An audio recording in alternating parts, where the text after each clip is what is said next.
రెడ్డి మరో కీలక నిర్ణయం అయితే తీసుకున్నారు. ఎంపీ టికెట్స్ సంబంధించి ఇప్పటిదాకా ఒక కసరత్తు అయితే జరుగుతుంది కాంగ్రెస్ లో. సో అటు సునీల్ కనుగోలుతో కూడా 2 రోజుల క్రితమే రేవంత్ రెడ్డి భేటీ అయ్యారు. ఎంపీ సీట్లకు సంబంధించి ఒక క్లారిటీ అయితే తీసుకునే ప్రయత్నం. ఇక ఆయన 2 రోజుల పాటు ఢిల్లీలో ఉన్నారు.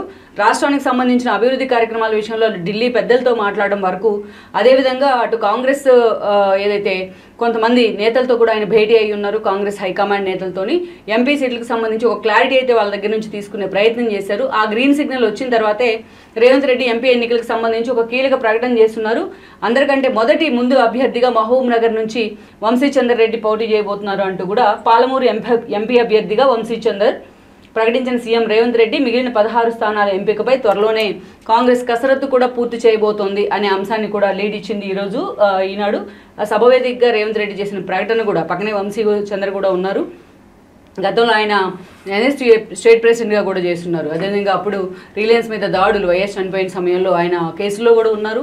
ఆ తర్వాత ఆయన ఎమ్మెల్యేగా కూడా పనిచేశారు అచ్చంపేట. సో అలాంటి వంశీచంద్ర ఒక యువనేతగా కూడా కాంగ్రెస్లో ఆయన ఎదుగుతూ వచ్చారు. ఈరోజు ఈ స్థాయికి ఎంపీగా ఆయన పోటీ కూడా చేయబోతున్నారు మహబూబ్ నగర్ నుంచి. రేవంత్ రెడ్డి తన నోటి మీదుగా ఫస్ట్ ఎంపీ అభ్యర్థిగా వంశీచంద్రని అనౌన్స్ చేశారంటేనే ఏ స్థాయిలో ఆయనకి రేవంత్ రెడ్డి ప్రయారిటీ ఇస్తున్నారనేది కూడా మనం తెలుసుకోవచ్చు.